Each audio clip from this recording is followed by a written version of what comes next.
Hello, everybody. Welcome to today's webinar. It's very exciting to see you all. I'll hand it over to Lucy, who is the master of ceremonies. I don't know what you call it, in charge of things today. So welcome. I'm going to go with mistress of ceremonies. Mistress of ceremonies. I like it. Guys, thank you all so much for coming and joining. We will so today we're talking about how do you scale. So you're there, you're already marketing, you're already out there in the world. You may be being a bit frenetic with your marketing and feeling a bit frustrated that you're not really seeing that growth. So we're here to help you think about what are those building blocks, what are the main things you should be thinking about today. As we go through, we've got some main points that we'll talk through at first. Please start dropping in your questions into the Q&A section so that we can pick them up and we will answer as many as we can do in this session. I think Emmie's already put in a link to a LinkedIn post that you've already got our details, so you can connect with us all. Exactly. So you can connect with us. If you do have other questions, I'm sure all of us would be more than happy to chat through afterwards as well. So just to introduce me, we'll go round. I'm Lucy Wolfenden. I'm the founder of Scale Up. We are a small consultancy that empowers startups to scale by working on your go-to-market strategy. We either do that for you and come and work with you and your team, or we also run Scale Up, which is a marketing hub for bootstrap founders. Emmie, please introduce yourself. Hello, everyone. It's great to see everyone coming in. Yeah, do connect with me on LinkedIn. That's where I hang out. I love to meet all the other founders. So I'm Emmie. I'm a growth strategist. I've been working in digital marketing and growth for over 20 years. Set up, scaled, and sold multiple businesses myself in the sort of media marketing and tech space.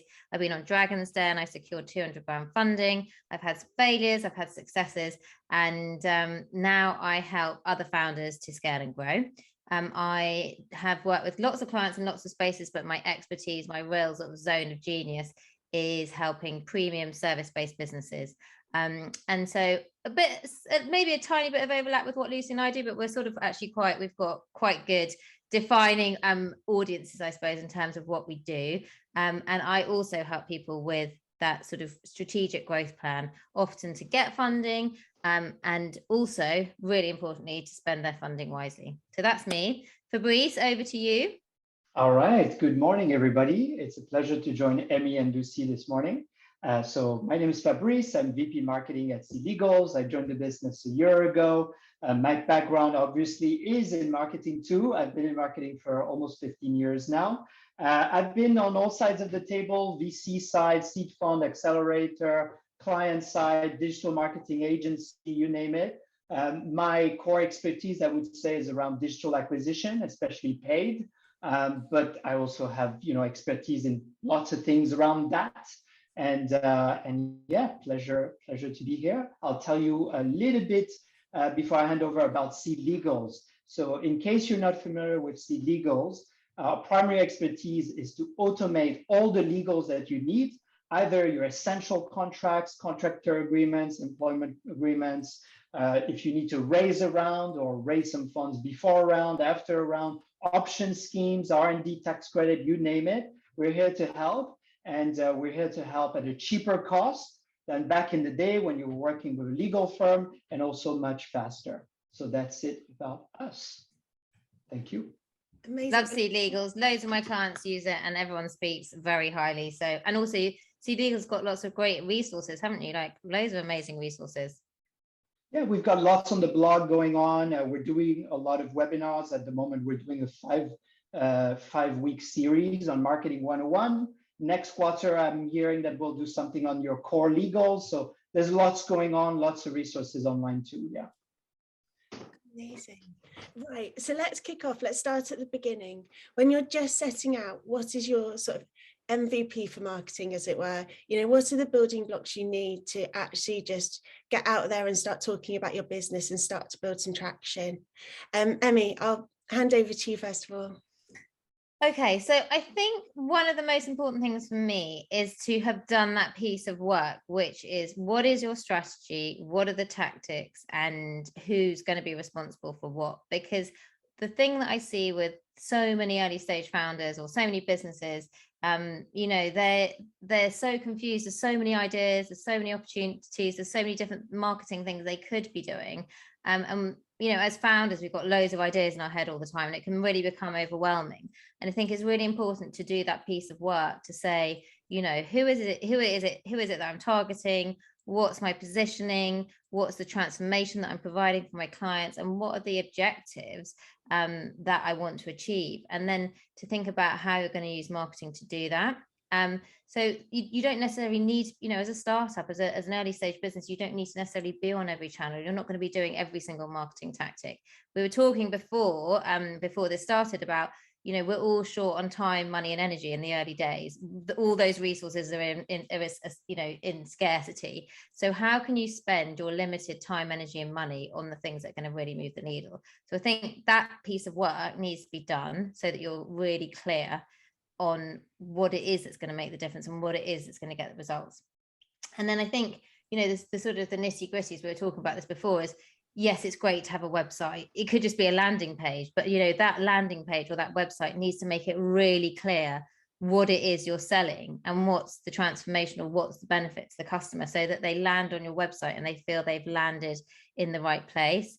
It's amazing how many websites are just totally vague, and they could be selling coaching or mindfulness or business coaching or but you know, like so many different things, because it's, you know, it might just have a lovely pitch and say here to change your life or something like that. So, you know, make sure that your website, your landing page, wherever you're sending people to, maybe it's your LinkedIn page, maybe it's your Instagram page, make sure it's really clear what it is that you're doing.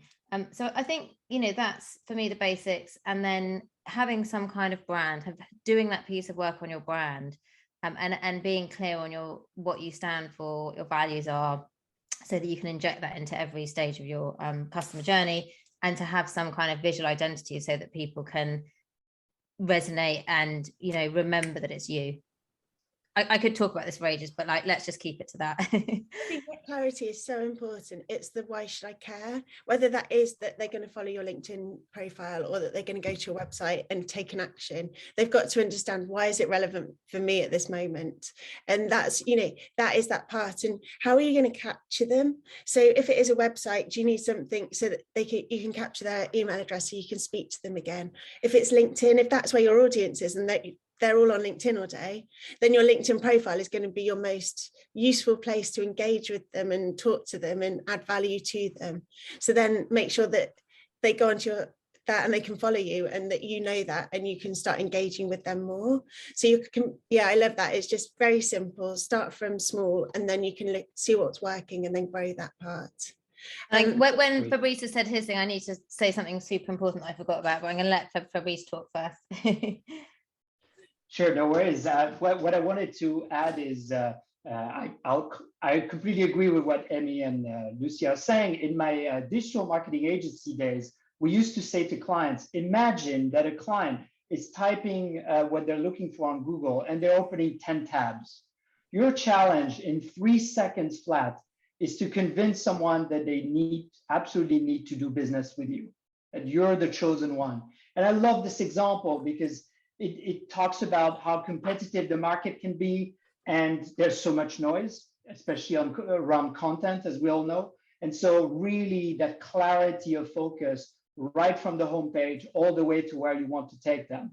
What I would add on top of that is you can be a little bit nimble around segmentation, and maybe you can think about 3 categories of prospects. Number one would be the prospect has no idea about your brand, doesn't know you, doesn't even know the product. What can you offer them that's meaningful? Perhaps it's just collecting their email address to send them some meaningful information, whatever it is. Then you have the prospect in the middle, who maybe knows a bit about you or knows a bit about the space or both, but doesn't have any intention to buy. Same thing here. Think about that person. What can you add? How much value can you add for them? And then the last type is the one we all want, of course, all day long, is the one who's gonna add products to the basket and who's gonna convert. And of course, on that front, you need to make sure that the journey is seamless, easy, no need to do anything too complicated. If you have a B2B SaaS business, for instance, just a simple form, name, email, phone number, sometimes straight from the homepage. That would be one example, if you really want to go straight to the point. Yeah, I think I totally agree on the persona point, particularly because we often use a framework called jobs to be done. And it was actually McDonald's actually used it first when they wanted to know why people were buying milkshakes, and they looked back at the data and realized that it was in America the only purchase pre 8:30, and it was that people were buying it as like their breakfast on a long commute, so they could then like really focus on how to sell more milkshakes. But we use it because actually, rather than trying to start off with deep persona analysis, we can really quickly get to what is that key problem that people are going to use your product or service for, and therefore what is that job you need that they're looking to start to be done for you. And then you can quickly get to some key messaging that you can start testing and being nimble with, as you say. But it works really well, and something that a lot of our clients are using at the moment. I love that. What was your, I was going to say two little things. So when Fabrice's amazing point, they need to land on your website or whatever it is, wherever that you're sending them, and in 3 seconds they need to know they need you, that they've landed in the right place. I think a really good thing as well to take away any anxiety or anything like that is case studies or testimonials or logos of brands where you've been featured in the press. I think doing that piece of work, getting some case studies or getting some user stories or whatever it might be, is such an important piece of work. And you know what, I found it really useful, like before anyone has a discovery call with me, I send them my case studies. I then email them again. I say, have you read my case studies? Make sure that they resonate with you. We're going to be talking about it on the call, because essentially that's an extra step, isn't it? In the journey to the sale, we need multiple touch points in order to get someone to know, like, and trust us. And if you're sharing things like case studies and things like that in advance, that's an extra touch point of trust. So that was one point. And then the other point, which we're probably going to be talking more about because it's a big topic, is when you were saying what's the fundamentals, it's really important to talk to your customers and to your prospective customers to hear the language they're talking in, to hear what their problems, their pain points are, where else they're buying, why they'd buy from you, all that kind of piece of research. And I think that sometimes we can be so excited to launch our products and we've got this idea in our mind that we are doing something that's much needed, that we actually forget to do that piece of work. And it's amazing how much feedback you get. And I often find founders, and I even struggle with this myself, it's quite a hard piece of work. I don't know why it is, but people don't like going and doing that piece of research. I don't know why. I think, is it like that we're worried we're going to find something we don't want to hear? But when you do that piece of work, you get so much valuable insight. Honestly, it's brilliant. So I kind of force my clients to say, look, you just get on the phone to 3 of your favorite best clients, or the clients that spent the most with you, or the clients that value working with you most, and just speak to people and listen to what they say in their language, because that's marketing messaging straight for you. Yeah, I love, because the amount of people that we already know our client, we don't need to do the user research part. I know you do. Okay, tell me about them, and then actually it's everybody needs it, and you're like, okay, we can't talk to everybody. Let's go back and talk about what are those key problems, who are those key people, your lowest hanging fruit, and then let's start building on that. Yeah, it's always a really important one, and to keep doing it as well. You need to then look at, you start that conversation, but keep going. Also build your army of advocates, because if you're asking someone and telling them that you're going to build a brand around them and their needs, they're going to stick with you because you're essential to them. So it's brilliant. And I think that sort of also helps lead on to our next question, which is a lot of questions that I get when I first talk to clients is, we've got the founding team, we're getting some money in, we know that we need to invest in marketing, and a founder has to do 100 jobs, doesn't have enough time to really focus on the marketing. Who's that first person you bring in? How do you start building that marketing team? Fabrice, what would your advice be? Sure, thanks. That's such a great question, and one that I hear also quite a bit. I think my first advice is I like to label it as talk to the experts. And what do I mean by that is do your own research, maybe talk to a whole bunch of heads of marketing in your network. We all know some of them, and try to ask them the question, what kind of journey they've been on, what do they recommend, and what are the risks that you might run into. Now, to answer the question in itself, I would say what is it that you don't want? You certainly don't want someone who's going to show up and build really nice PowerPoints that are going to be engaging, but that are not necessarily going to move the needle on your numbers. So my advice is to probably get someone not too junior enough. That's the other end of the spectrum, because if you end up in that position as well, perhaps you're going to have someone who is willing and able, but also doesn't necessarily have enough experience or seniority to actually get the job done at the pace that you want. So I think my advice is perhaps to strike in the middle, to find someone not too senior, not too junior, who's got the experience, who's been there. Sometimes there's some really good jack of all trades who have worked, for instance, agency side as digital marketing managers, had a portfolio of 15, 20 startups across the course of their tenure. So I would recommend perhaps somebody like that. But I think it might be good to, on top of that, couple that with the expertise of an advisor. The reason for that is I think if you just rely on somebody on the execution side, you're perhaps going to miss a little bit that helicopter view. And I think that's where you have a full team. That's my 2 cents. Yeah, sure. I 100% agree. Emmie, do you want to build on that at all?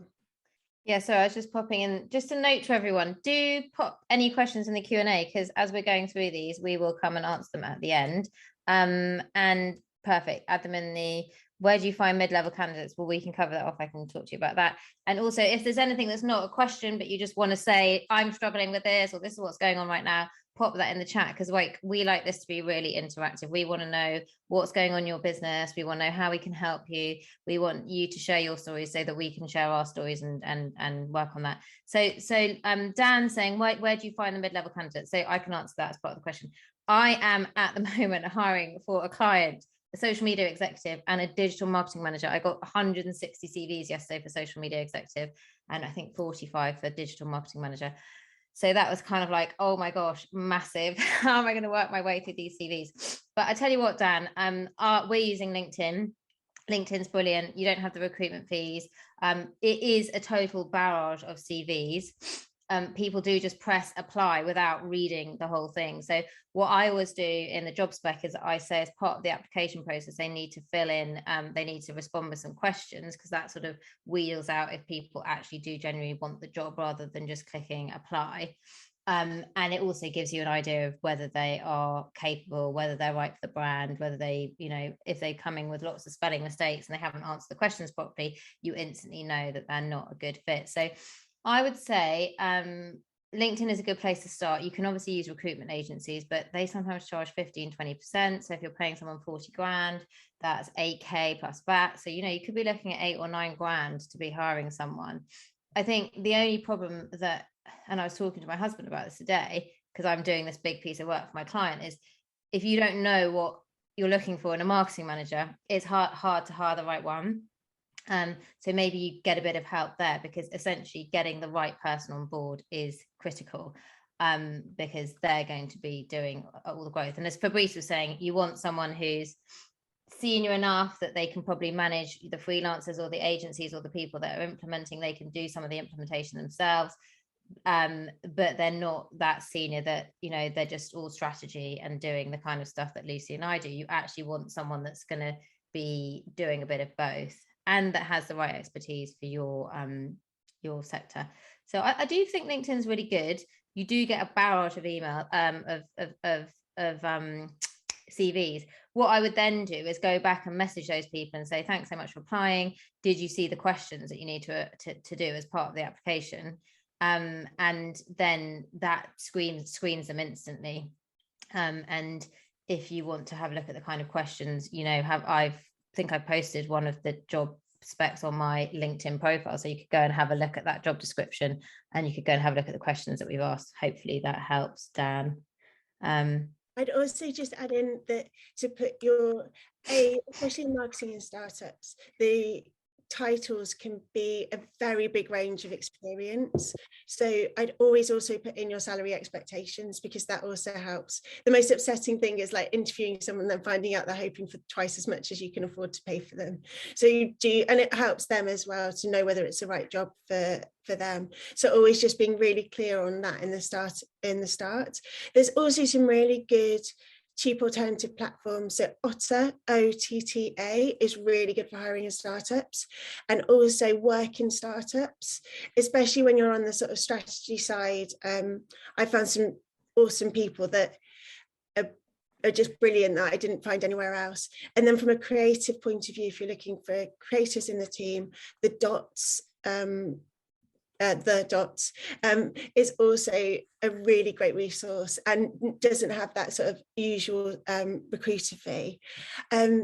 And then also, I wouldn't be, what we often, I'm sure Emmie does it as well, is come in as, if you're, it is hard to, as Emmie was saying, it's hard to know what people are talking about versus what people have done. And there's a massive difference in marketing between startup experience and big brand experience. You know, being able to slot into a team of 20 and do your job really well is a very, very different skill than coming in at the beginning and being told to make something from nothing. So it's also just making sure they have that, but not being, as these guys said about asking people for their advice. Also, I often get asked if I can come in and do a skills-based interview with somebody, with a marketer, if they're worried. And that also just helps and brings out a lot of things, because a marketer can talk to a marketer in a much different way. It's like, I wouldn't want to hire an engineer and talk to him about the scripts he uses and pretend I know if that's good or not. So I think, you know, just bringing in expertise when needed in that process to make sure you're hiring the right person. I think what I've seen as well, Lucy, I've seen some brands also asking their agency to help them and actually be part of the interview process. Yes. So that can be a good tip sometimes. And then on the compensation side, what I wanted to say is, if you're worried that you can't match the salary expectations, one thing that you can look at is maybe try to strike the right balance between equity and salary and base. And you know, that can help as well with getting the right candidates in and making sure they have a foot in the door when, you know, stake in the business. So yeah, no, it's a really good one. The agencies are really good for that, but also people from agencies also tend to be very good to come into startups, because they know how to work at speed and answer briefs and be very accountable. Not that you have to, but they tend to have very good experience and know how to work for tight deadlines and tight budgets. I'm just going to say one point you made, Lucy, about, I think it is really important to put the salary on the job application. I think for all those people, I know some people are literally just clicking apply on LinkedIn, and that doesn't take a huge amount of work, but you know, there's often a lot more work involved further down the line, and it's just a waste of time for everyone, and it's really not fair on the candidates and doesn't actually look great. So I don't know why people don't put the salary on. I think it's really like unhelpful for everyone, and I think that transparency, if your business is transparent, you know, you instantly going to build that trust with your employees and people wanting to work with you. So I definitely recommend to do that. I think from my experience, it goes back to Fabrice's point about going out and getting advice in the first place, because I find people don't know they don't know how, because they're not entirely sure about who this person is. They also then don't know how much they should be spending. So they're trying to see what they get first. But the reality is, you know, as somebody with a good digital marketeer with 3 years startup experience could be asking for £60,000. And if your budget is £30,000, then however wonderful you get on with them, you're not going to be able to afford that. So I think it is just doing your homework in the first place, so you're exactly sure of what you can afford, what you need, and how you do it. Dan's saying, and this is very true, there are so many people wanting, you know, digital marketing experts, people in the sort of marketing tech. It's literally like people are also getting snapped up from clients and poached, and it's like there's a very, you know, everything's moving, and there's definitely been an increase in kind of, I think, salaries and job opportunities and things like that. So yes, Dan, that can be tricky, and I think, yeah, maybe just reach out to someone and get some help with actually finding the right person.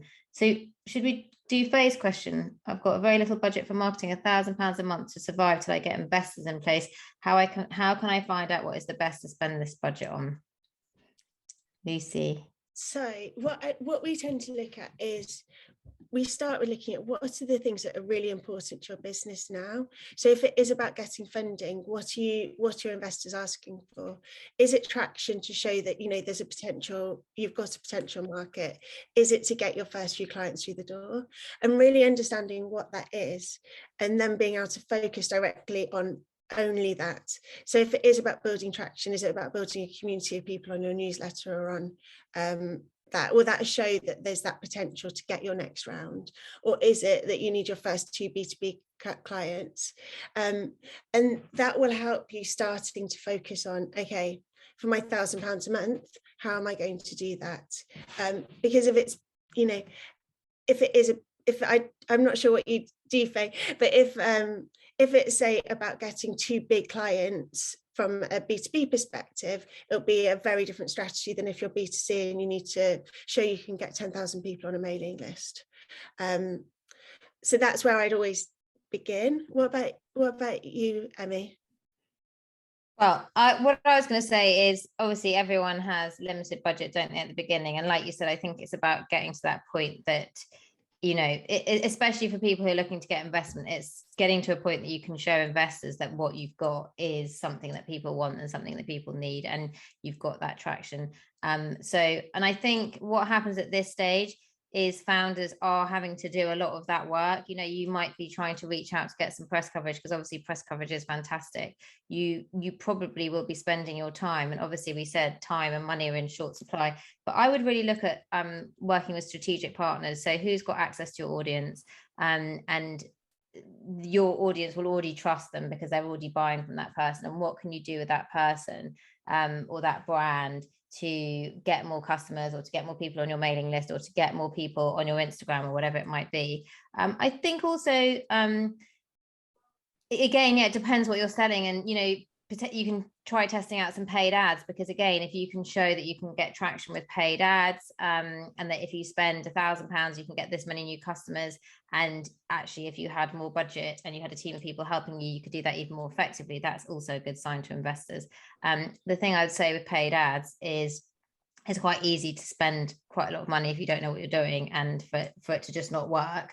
So it's about finding someone that can help you with that sort of testing phase. But yeah, what do you think, Fabrice? I'm a big fan of PPC for testing, since we're starting to talk about the channel mix, etc. But I agree with Lucy. It starts with, what is the goal? If I reread the question, I see till I get investors in place. So that's the goal, is I need to get investors. Therefore, I need to talk to the experts and understand, maybe talk to 3-5 people. What do I need to have in place to get investors on board? So that's, I think, the first step. Once you have that locked in, it's really understanding the reality of your business. And by reality, I mean, what kind of channel mix is the right mix for you? And that's going to depend if you're B2B, D2C, if you are e-com, if you have a super technological product, or if there's a really long lead time and you have an enterprise business that's going to take 9-12 months to sell to. It really depends on all these questions. But why PPC? I think on the PPC side, you can make sure by picking the right keywords with the right partner that you only test against keywords where you think there's going to be a high intent behind. And so by doing that, you can not only potentially get some leads and sales pretty quickly, as opposed to trying to get that naturally over SEO, which might take you many quarters or a couple of years or whatever. I think on the PPC side, you can get instant results if you build a really simple landing page, no exits, a form, phone number, etc. And secondly, I think what you can get on top with PPC is the learnings. You can clearly see how many people are coming on your website, how much are you paying for a click, and you can actually leverage those learnings too to talk to your investors. So not only are you growing your business, your user base, your sales, but also you're feeding information to your investors, which I think is a very good thing. But you have to be careful. I completely agree with what's been said on PPC. You have to be careful not opening the tap. So how do you do that? I think you need to find the right partner. My advice there is probably to go down the agency path and find not a big agency, but a small one. If you find a big one, they'll have a retainer that's going to scare the hell out of you. So I think you need to find a small partner, talk to 3 or 4, make the right pick, cross-reference them with your network, and then from there, try to go really small. You don't want to open up the taps. If you have 1,000 a month, don't go out and spend your quarterly budget in 2 weeks. Just start small, maybe even 500 a month or 250 a month, and go from there. Yeah, I love that. And if you are looking for that, message me, because I've got a couple of people in my network that I recommend to clients where they're on a very low budget, and what they actually do is come in and set up the campaigns in the first place to make sure you're structurally correct and give you that coaching on how to use it. So you're just charging for a few hours of their time versus charging a retainer on a monthly basis. But it just means you're starting from the right point, because for anybody that hasn't done PPC before, going into Google AdWords can be quite scary, I would say. Yeah, I think £1,000 is also a very limited budget. I mean, it depends what you're selling, but some of that, you're barely getting anything. And the other thing is, if you're an unknown brand and you're bidding against other brands who are known in the space, people might come and if they land on your website and it's not clear and they don't feel like the offering's any good, then they just go and you paid for that click. So it's a tricky one, isn't it? But I think Fabrice is right. If you've got the right partner, I'd say that is also going to be tricky to find someone who wants to work, a specialist who wants to work. When you've only got £1,000, you're probably going to be looking at paying them 500 quid and using 500 quid budget. And that's going to be, that's going to be tough, but it might give you some learnings. So let's have a look. So everybody's, should we have a look at some of these questions? Yeah. So the first one is around, does your marketer need to have experience in the space you're in? So interestingly, when we set up Starling Bank, we purposefully hired a marketing team that weren't from a traditional banking and financial services background, because we didn't want to talk to people like we were a bank. We wanted to talk to people that we were a challenger brand and that we were different. So we purposefully stayed away from that. And similarly, I've got another challenger client at the moment who is in a different industry in fashion and is doing exactly the same thing. So it's not necessary. It's very helpful though to have experience and advice in that sector. And often, I don't personally know the aviation space, but I know from financial services and other worlds, there's different rules around what you can and can't do. So being able to know those parameters is very useful. But so I think that would be my advice, is to think about, what do I actually need? Am I trying to be like the other ones? If I'm trying to be different, then I want people that want to speak like a challenger and know how to act like a challenger. What sort of I don't know if anyone's got anything to add to that one. No, I think we should rattle through these because there's lots of questions and we want to help everyone. So what sort of so for 35k, I would say you're getting, so junior out of a graduate starts to around 25 to 30k. So you're what I would suggest, and what a lot of people I know do, is work for say 24 hours a week or 3 days a week, and you're getting an experienced person who will be able to work faster, but not at full time. And for me, that would be the most effective way to spend that money. Without knowing exactly what your strategy would be, it'd be hard for me to say whether it should be PPC or social media, etc. But I would always start by looking at your skill set in-house. What can people already do, and what can't they do? Where are the big gaps that you could fill, and the time? And then start thinking about, okay, what's the biggest, thinking about then what you need to do, where's that biggest piece of work going to be? And to Fabrice's point, from a media point of view, there's lots of freelancers and agents, small agencies that will come in and manage your paid for you and don't need to be on a basis. If they're doing your content and they're your marketing manager, they'll need to really understand your audience and your messaging and your product, etc., a lot more. So we're doing that with this current hire. We put it out at 40k, but that's only for 4 days a week, so they need to work 32 hours. So basically we're saying we're looking for someone who would normally get around 50k. We're looking for a digital marketing manager, so that's kind of a 50k role, but we want someone that's quite senior, not junior. and we said 40K. So that's perfect for anyone who wants to work 4 days a week, or it's perfect for someone who's got other commitments like family or whatever, and that might suit them. So yeah, I think it's a tricky one, isn't it? And I think with digital marketing managers being so much in demand, like Dan was saying, they're literally being snapped up like that. So you've got to offer them a good salary, good opportunities, and a business that aligns with their values. Should we go on to this one about closing around, looking to hire 1 to 2 people in marketing? We have currently one of the co-founders looking after this alongside a digital marketing agency. So yeah, so one of the things that I would say is, as co-founders, you want to be doing the sort of strategic vision, the big picture stuff, not getting involved in the nitty gritty. And I know initially you have to do that, don't you? Because you don't have the money initially, but as soon as you can get people in beneath you to do that and to free you up, then they will just be actioning the strategy and the plan. They'll be sending you the weekly reporting. So how do you recommend mapping out the team structure we need for the next 6 to 12 months across full-time hires, agencies and advisors? Should I do that one? And then Fabrice, you can add in some stuff. Yeah. So I would say the full-time hires should manage the agency. So the marketing manager, we've all sort of said, haven't we, that at this stage, don't get that head of marketing, don't get the junior person, get the marketing manager. So that would be your full-time hire. They would manage the agencies sitting below them. And you probably either can start looking to get agencies in quite soon, or speaking to agencies, but maybe you're going to wait until your marketing manager starts. And in terms of the advisor, I'd get them on, straight away, because they're going to set the strategy. They're going to, help maybe help you hire the marketing manager. That's something that both Lucy and I do. And then make sure that marketing manager can implement the strategy. And also that advisor can help you find the right agencies, which will save you so much time and so much money. So first thing would be, get the marketing manager job out, get someone helping you on the top level strategy and helping you hire the right person, start speaking to agencies, and then decide on those agencies once you've hired the marketing manager. Fabrice, have you got anything? Does that sound right, what you'd suggest? Or Absolutely, it does. What I would add is, so for that first person, I would say try to find someone who's had quite a bit of exposure.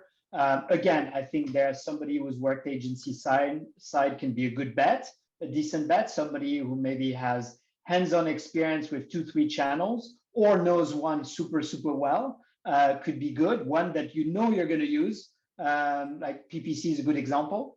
And then if you need a second person, I think that's really going to depend on your business. So I'll give you an example, a SeedLegals example. We've recently expanded into Ireland, Singapore, and Hong Kong in December. And so we had to hire our first team members over there for the marketing team. So what did we do?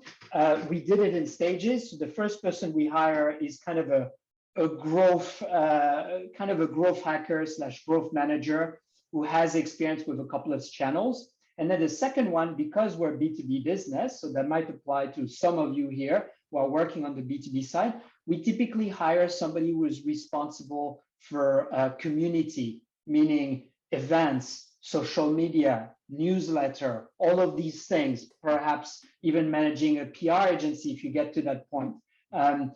So I think if you split it like that, that might be a good split, because you have somebody on the performance side and somebody who's doing all the rest. Yeah, I love that. The other thing is to look at Kickstarter as well. So Kickstarter, as long as you haven't, it's a brilliant, I'm sure everyone knows it, but in case you don't, you've got that opportunity to get good grads for 6 months with the government paying for it. You just need to make sure it's not a role you're already asking for, but they could definitely come in and support your 2 people. There's a range of success clients have had with it, but and think about, again, it's always back to the brief, like who do you need and what do you do and how can you help them over those 6 months. But it's hands on deck is the best way to start. The 55 to 60k, definitely a reasonable salary. The one thing I would say is I personally find the term head of marketing is slightly bandied about. And what you want to think about is what you'll do year 2, year 3 when you're scaling and you're ready to get in somebody more senior how does that then work? And how will that person that's come in as a head of marketing feel when you do need to bring that strategic level in? So do consider, a lot of clients then call that person, senior senior marketing manager, etc., versus giving them a head of title, which could cause problems 6 to 12 months down the line. But definitely, I think it's a good, and you should really get, like, that should be a good return on investment as well. You should definitely see that. I would say 60k is quite low for a head of marketing. I reckon, especially at the moment, I think you're right. You're going to be getting that senior marketing manager in, who's probably really good and got pretty much all the capabilities you need. And maybe you've got an advisor helping you very top level, but you don't need that like head of marketing quite yet. So it's that middleweight marketing manager that we've been talking, that we obviously all love and want. And there's various stages that aren't there. So like if you've got 55, 60k, amazing. You'll be able to get, you know, that digital marketing manager that we talked about, a senior one of those who, you know, has got even more experience and who's managing teams and And if you've only got 40k or 35k, you're going to get someone 3 days a week who's maybe or 4 days a week who's maybe a bit more junior. I think this is a question for you, Emmie. How much importance do you place on building the brand, and what aspects of brand building are most important in early stages of growth? Well, it's a tricky one, isn't it? Because so obviously the brand is super important, and I did the mini MBA in marketing with Mark Ritson, and he talks about the brand and brand equity, and I talk to my clients about it. You know, basically premium brands can charge more, they're more trusted, the value of the long-term equity value of their business is like massively increased by having a brand, and, you know, a brand that people trust. So it, you know, you need to do that piece of work at the beginning. I have lots of people in my I've got a collective of women, and I've got lots of people that do that for early stage businesses, and it's not that expensive, but you can easily spend 10, 20 grand at least getting that done. And I think that's the problem, is for early stage businesses, you can't, you know, your budgets are limited. So it's that sort of happy medium of like not using a big, lovely branding agency who are going to spend 20k and going to give you some, you know, great output, but essentially you haven't got the budget for that yet. But you do need the basics, I'd say, the visual identity. You need to have had a think about your values and you know, who you're targeting and your mission, vision, and all of that kind of stuff, and worked with someone who can then build that into what that looks like from a visual point of view. So I think it is important, but I'd also say I've had clients that have, you know, done their first crowdfunding campaign with a logo. In fact, I had a lovely client I worked with, and they had a very basic logo, which I think they designed or someone had designed. They got to the point that they got crowdfunding, and then they invested in their brand because they knew that it was important. But they got, I think, 300 grand in crowdfunding, and then they invested 10k, which was actually a brilliant, you know, a great amount of money, and they've got a brilliant piece of work done, which is going to see them through forever. So I think it's just to be aware that that's important. Obviously, Gareth, that's a brilliant question you're asking. You're aware that it's an important thing, and I think it's just how much can you invest at each stage. Obviously, at a startup, you've just got to be mindful that you can't invest loads of money in that, but it's important. Yeah, and it needs to be, it is very important, but it also needs to be iterative, because if you're just starting out, you likely haven't 100% found your product market fit. So just to be wary that things will change and evolve, and if you've invested a huge amount at the beginning, the business will be a lot more sort of wary about changing what you need to change sort of 6 months, 12 months down the line, when you realize actually it wasn't, you know, I don't know, builders that you need to talk to, it's actually consumers, exactly. Like just thinking about those opposites that you do find out, which is those really fun parts as you're growth hacking and working out, you know, who are those end consumers who are really going to be buying your product. Just back to Young Lee, senior marketing hire the right level to devise strategy? What I think we talk about is bringing in that mid-level marketing manager as your steadfast, as your engine of your team, and then bringing in an advisor to actually work on that strategy with you. So you don't need that full-time strategist in the business right now, but what you do need is a strategic container, so that they know where to go, what to focus on, what they should be achieving, and that then helps that direction, helps them be that much more efficient. Everyone loves this question, Omar. What would you recommend, any software that you've used for surveys for consumer insights? So we do a lot of research, and I think we're all I think all three of us are very big advocates that you need to keep talking to your users. From a real basics, starting with Google Forms, type forms, surveys, Zoom calls, getting in touch with people. If you're looking for paid, one that I'm using a lot to reach new audiences and specific audiences called testingtime.com. So what you find with the bigger research agencies is that you have to pay a minimum, and that's usually £10,000-20,000 to start accessing their communities of research. And what Testing Time does is you basically pay per user per question. So for example, we were doing a cryptocurrency, a very specific cryptocurrency piece of research. We could directly talk to the people that are investing in the right things, and the research was turned around in sort of 12 hours. And so if you're looking to pay, there are some really good new sites rather than, the bigger ones where, you will graduate to, which is like a test and all those wonderful places where you have you pay annually with them and you're able to keep talking to those new audiences. What else what do you that guys? That was testingtime.com, I think was. Yeah, let me put it in this. What do you use, Fabrice? Have you got any? I've used SurveyMonkey in the past, but I've also gone quite nimble at times. And when we had some ideas, we'd just shoot an email to do some surveys, and sometimes, Typeform as well, Google. I mean, these are typically the main culprits, but I would just add SurveyMonkey. Another really good resource I've got is SparkToro, which basically gives you audience insights. You get a few free searches. I actually have a subscription, so I do quite a lot of audience insights for my clients, and then from that you can see. So say for example, my client Country and Townhouse, I can go and look at the people that come to their social media account, the people that come to their website. I could also go and look at the people that go to their competitors' websites, and I can look at what are the most popular podcasts they listen to, the most popular YouTube channels, the most popular websites, the most popular social accounts. It gives you like a huge amount of data about where else your users who are coming to your website or are going, and you can also look at keywords as well. So that's a really good one. And the also, do you want to put SparkToro in the chat? And then also, usability hub's really good if you want to just test some creative quickly. But also, I think we'd all recommend Facebook.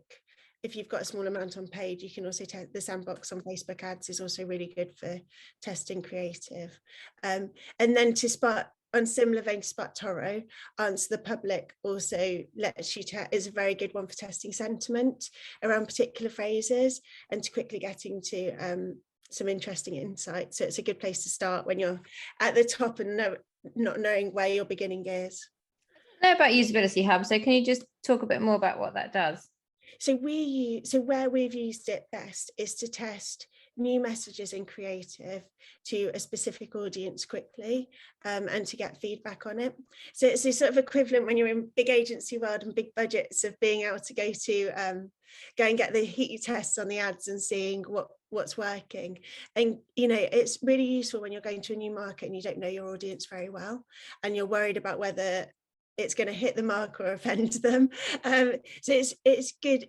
It's a sort of quick dip into whether something's right or not before you start putting any money behind it.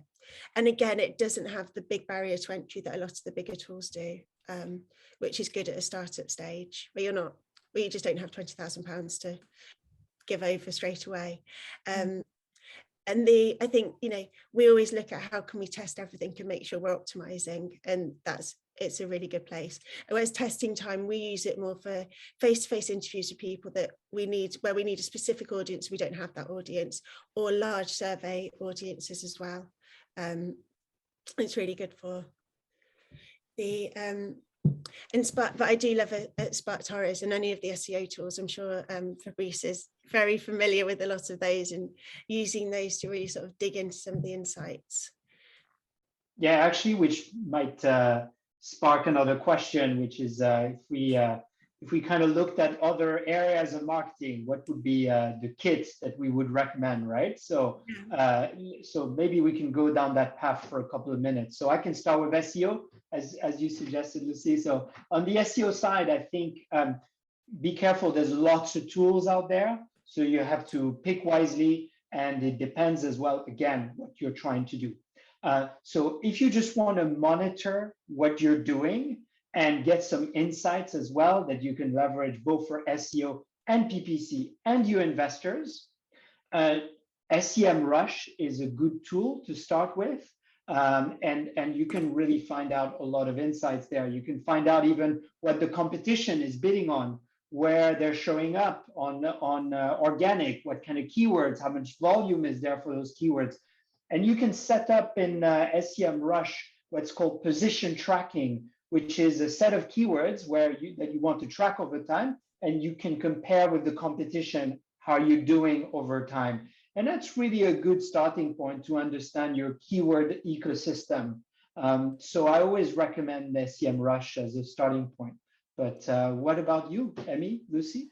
I was just going to say, I think the thing that is, with early stage startups where they don't have loads of budget, I think all of these things can all add up, can't they? Because, like SparkToro is 50 quid a month, and then SEMrush, I've had that before in the past, and it's X amount of money. And then you've got BuzzSumo, and that's another whatever. And then you've got your CRM, and then you've got your, I don't know, your Canva account, and you've got this and that, and suddenly it can all add up. And I think it's fine when you're a big business. Those aren't actually huge costs, but I think they can all add up. So yeah, I'd say, obviously Google Analytics is great. SparkToro, I love Google. I mean, I use all the Google stuff. So like, I like to use Google Docs, use Google Forms for my surveys. I've actually got a list of all the resources that I recommend to my clients, and I use in my own business. So if anyone wants that, just feel free to get in touch and I can share that with you. But yeah, there's loads. There's like Hemingway, Answer the Public, BuzzSumo, all the social media ones. Again, if you're trying to make it easier to take payments, making sure that you've got the right payment platforms, making sure you've got things like Calendly if you're booking appointments, thinking about what tech and platforms you use to make that customer journey better. Because obviously I work mainly with service-based businesses, so and I'm a service-based business myself, so those are the platforms that I'm recommending. But quickly, one of the things maybe we should talk about, which is relevant to everyone here, is the sort of CRM. And we were talking before, weren't we, how everyone bands around HubSpot and this and that, and what would we recommend? And that's another thing that can add up. The cost of these CRM systems can be quite a lot, and sometimes you don't need that functionality. Sometimes you do need that functionality, and it can take you ages trying to work out which CRM's best. I mean, what are your thoughts on that, Fabrice? Yeah, absolutely, totally agree. So we were talking about HubSpot earlier, and we were saying how buzzy it is, and on social and beyond. So I think what you want to make sure is that you're not gonna spend a ton of money just to get upskilled and to start using the tool. I think you want something that you can use out of the box straight ahead. And so I think that HubSpot for many super early stage startups may not actually be the right starting point, but there's a few other tools. I think Emmie, Lucy, you were mentioning a couple earlier. Yeah, so we both use ActiveCampaign. MailerLite is also a brilliant starting point. MailChimp is still the biggest, and people are, it's still very good, and it's still cheap. It's still fairly cheap.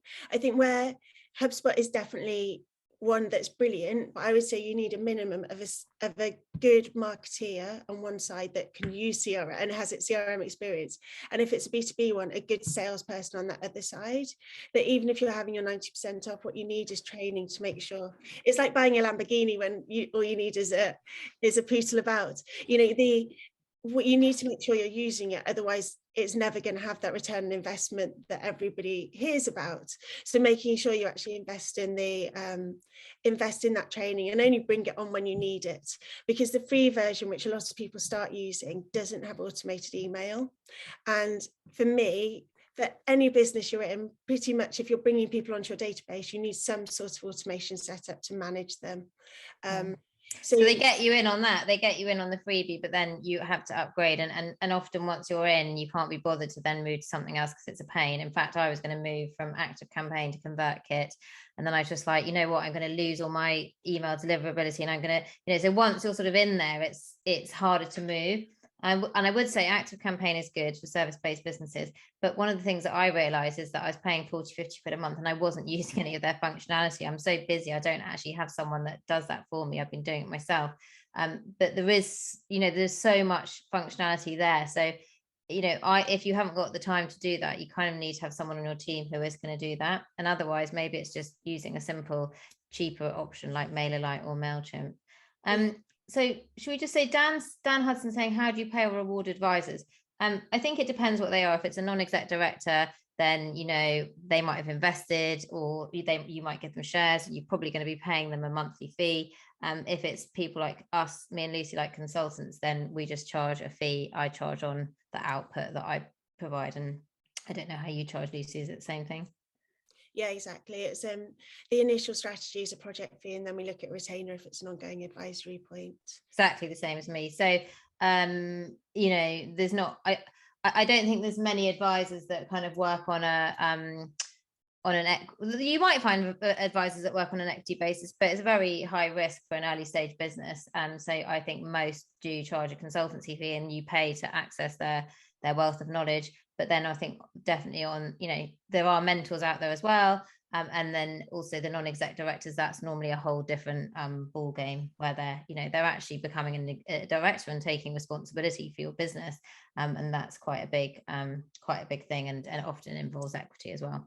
So I hope that helps, Dan. Yeah, and if you're looking for general business advisors as well and startup advice, there are so many good, Tech Nation and London and Partners. There are lots of good, there are 100 different accelerators to also look at if you're at that very early stage where you need that overarching advice, and they're a good place to go, and then add on paying advisors at this stage. Can you put your details in? Can you put your details, Lucy, in the chat for Yang Lu?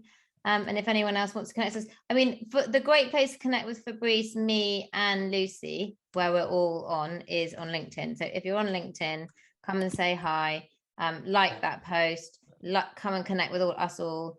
I think on mine it says follow, but you can just say that you want to connect with me, or even if you like the post, I can connect with you. But essentially, we're on LinkedIn, aren't we?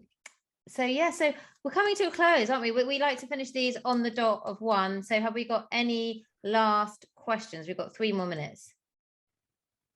So what sort of info do you have to give NAD or business advisors? So I think it depends. Like if you're paying someone like us, me or Lucy, or an advisor, then that you're often just, sending them what you've done, sharing with them what you've done, and having some sessions together to drill down into that strategy. So I don't make my clients send me anything, but I say, if you've got anything to send me, that's amazing. If obviously you're wanting to get investment, you have to have your proper slide deck, your financials, your whole business plan done.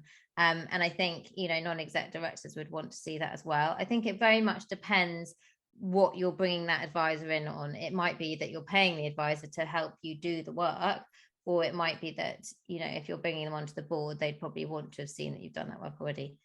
Lucy, Fabrice, any closing thoughts on that? I think it's really on what you're bringing them in the job to do, and I think that's where, if you can be clearer with them in the first place, and also open. I find that the more people can give me at the beginning, I often ask, I ask people, I obviously love user research, so I do it as a survey to make sure that I ask all the right questions and they have time to think about it, but then ask for all the documents, and we'll all sign NDAs and make sure, but the more you can give us, the more view of the overarching business that you can give us, the better advice we can give. And that's a really good point just for any briefing of any marketeers. The more you can show them exactly how it all fits together and what you're trying to do and what your purpose is, the better they will give that advice back. So I often get sent, all the financials, all the everything, and plow through those 20-page Excel sheets. But it just gives me that vision of what are you trying to achieve? Who else are you bringing on? Where else is your focus from a business point of view? If you've got a lot of money in tech, we need to make sure that we're working with that tech team so that we're optimizing each part from a growth marketing point of view. We need to say goodbye. I think that is the end. it is coming up to 1, and I know everyone here has busy times. So I think Lisa and Satyen, maybe reach out or to one of us, or we've also got, SeedLegals has got a huge amount of resources. I've got a podcast with 80 episodes on it, so suggest you listen to that. And Lucy writes amazing blog content. So, have a look at that content. I'm going to send out an email today with the recording. Lucy's going to send out an email today or tomorrow with some resources and maybe like a roundup of some of the platforms that we talked about. And Fabrice and SeedLegals email regularly with loads of great resources, webinars, all kinds of stuff. So I hope you've all had a great time, and we've really enjoyed it, haven't we? Yeah. Thank you very much, everyone. Have a wonderful day. Thanks, everybody. Bye, everyone. Thank you. Bye, everyone. Bye.